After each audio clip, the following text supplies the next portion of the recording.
बिस्मिल्लाहिर्रहमानिर्रहीम। अस्सलाम वालेकुम व्यूवर्स डिस्ट्रीब्यूटेड डेटाबेस सिस्टम के साथ मैं हूं मोहम्मद सफदर डोगर। व्यूवर्स, आज की वीडियो के अंदर जो टॉपिक हम कवर करेंगे वो है जी architecture of distributed database management system.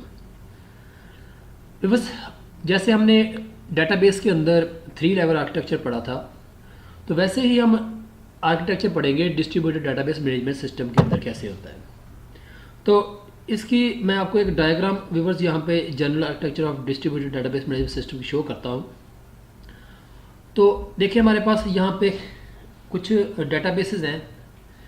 जैसे हमारे पास DBMS database management system 1, database management 2, 3, 4 and so on. ये डेटाबेसेस जो है ना वो स्टोर है या काम कर रही हैं। और कुछ लोकल यूज़र जो है ना उन डेटाबेसेस के साथ अटैच है या उनसे डाटा जो है ना वो शेयर कर रहे होते हैं। वहाँ से वो उनको कोई एक्सेस या रिक्वेस्ट सेंड करते हैं और वहाँ से वो डेटाबेसेस को रिस्पॉन्स कर रही होती हैं। अब तमाम डेटाबेसेस जो है ना व्यूअर्स लॉजिकली एक दूसरे का साथ किसी कम्युनिकेशन मीडिया के थ्रू लिंक्ड होती हैं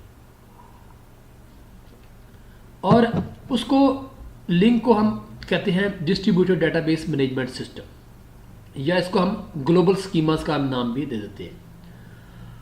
अब व्यूअर्स, उस डिस्ट्रीब्यूटेड डेटाबेस मैनेजमेंट सिस्टम या ग्लोबल स्कीमास के थ्रू कुछ हमारे यूज़र जो है ना उन डेटाबेस के साथ जब एक्सेस होते हैं तो उनको डाटा जो है ना व्यूअर्स एक डेटाबेस से नहीं बल्कि तमाम डेटाबेस से डाटा जो है ना उनको आ रहा होता है। ग्लोबल यूज़र के बारे में इतना मैं आपको बताता हूँ।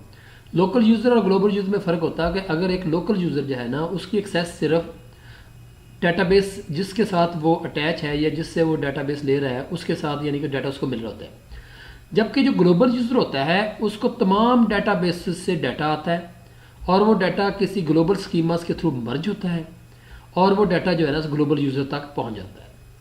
जैसे हम बस एक एग्जांपल देते हैं कि एक यूज़र जो है ना वो ये क्यूरी लगाता है कि मुझे उन तमाम लोगों का रिकॉर्ड चाहिए जिनके अकाउंट में जो है ना वो 1 करोड़ से ज़्यादा रुपीज़ हैं या डॉलर्स हैं।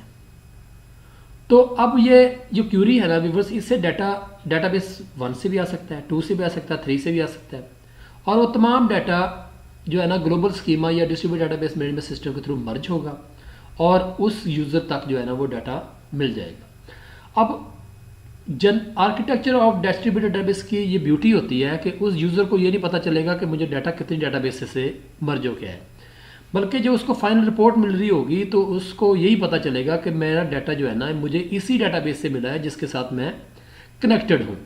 हालांकि ऐसा नहीं होता, क्योंकि ये आर्किटेक्चर की ब्यूटी यही होती है कि तमाम डेटाबेसेस से डाटा उसको यानी कि समझने के एग्जीक्यूट होता है, प्रोसेस होता है और वो प्रोसेस होने के बाद किसी ग्लोबल स्कीमास के थ्रू डाटा एक दूसरे का मर्ज होता है और उस ग्लोबल यूज़र तक डाटा वो मर्ज होकर पहुंच जाता है। उसके बाद है ट्रांसपेरेंसी ऑफ यूज़र। ट्रांसपेरेंसी से मुराद ये है कि अब देखें मुख्तलिफ डाटाबेस जो है ना वो डिस्ट्रीब्यूट है और किसी कम्युनिकेशन मीडिया के थ्रू एक दूसरे के साथ वो क्या है जी लिंक है। ट्रांसपेरेंसी ऑफ यूज़र व्यू ये होता है कि जैसे हम कहते हैं कि एक यूज़र जो है ना वो किसी एक साइट के साथ जो है ना वो लिंक है, तो व्यूअर्स उसको यही लग रहा होता है कि जो डाटा है जो है ना मुझे मिल रहा है, तमाम डाटा मिल रहा है, मुझे इसी डाटाबेस से मिल रहा है।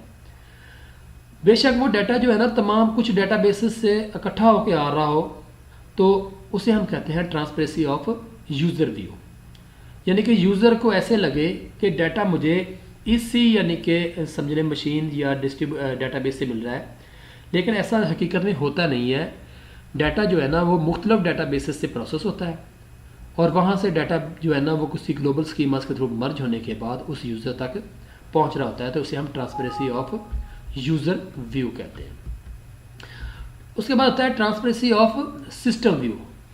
जबकि सिस्टम जो है ना व्यूअर्स उसका व्यू अगर चेक करें तो वो कुछ और तरह से होता है कि जैसे देखें मुख्तलिफ डेटाबेस मैनेजमेंट सिस्टम या सॉफ्टवेयर जो है ना वो काम कर रहे होते हैं और वो तमाम सॉफ्टवेयर या डेटाबेसेस या यूज़र या एप्लीकेशन जो है ना वो किसी कम्युनिकेशन सिस्टम के थ्रू एक दूसरे के साथ मर्ज होते हैं, और वो तमाम डाटा जो है ना हर जगह पे प्रोसेस हो रहा होता है, अपडेट हो रहा होता है, और उस यूज़र को ये नहीं पता चलता कि ये मेरा डाटा जो है ना ये अब मेरी ये वाली डाटाबेस के ऊपर या लोकेशन पे प्रोसेस हो रहा है या किसी और जगह पे प्रोसेस हो रहा है। उसको तो सिर्फ जो डाटा जो है ना वो रिवर्स सारा उसको मिल रहा होता है। तो ये ट्रांसपेरेंसी ऑफ सिस्टम व्यूज़ को अगर चेक करें तो हर डाटाबेस के ऊपर उसकी डाटाबेस के सॉफ्टवेयर जो है ना वो काम कर रहे होते हैं, और यूज़र की जो है ना क्यूरी जो है ना वो प्रोसेस हो रही होती है। आप अगर reverse architecture of database management system की बात की जाए तो इसमें डाटा इंडिपेंडेंस होती है, हर डाटा जो है ना दूसरे डाटा से इंडिपेंडेंट होता है। तो इसकी 2 टाइप्स होती हैं डाटा इंडिपेंडेंस की reverse, logical data independence and physical data independence. और इसके साथ ए transparent system hide the implementation detail from the it's user. जो ट्रांसपेरेंट सिस्टम होता है रिवर्स वो यूज़र से जो इसकी इम्प्लीमेंटेशन डिटेल है ना उससे वो क्या करता है, हाइड रखता है। उसके बाद होता है network transparency. User should not only B free from network management activities, rather it should be unaware of even existence of the network. अभी बस यूज़र को ये नहीं पता चलता कि जो मेरा डाटा जिस डाटाबेस के साथ मैं कनेक्टेड हूँ वो किस नेटवर्क के थ्रू दूसरी डाटाबेस के साथ लिंक है, बल्कि वो तो उसको नेटवर्किंग का पता ही नहीं होता, बल्कि वो उन चीज़ों से अनअवेयर होता है। Location transparency and naming transparency. और उसके बाद यानी कि लोकेशन वाइज या नेमिंग वाइज उसको नहीं पता चलता कि ये मेरी लोकेशन में कौन सी लोकेशन से मेरा डाटा मिल रहा है और कौन सी डाटाबेस से मुझे डाटा नहीं मिल रहा। तो आज के लेक्चर को यहीं पे एंड करते हैं। Thanks for watching this video. Okay, अल्लाह हाफ़िज़।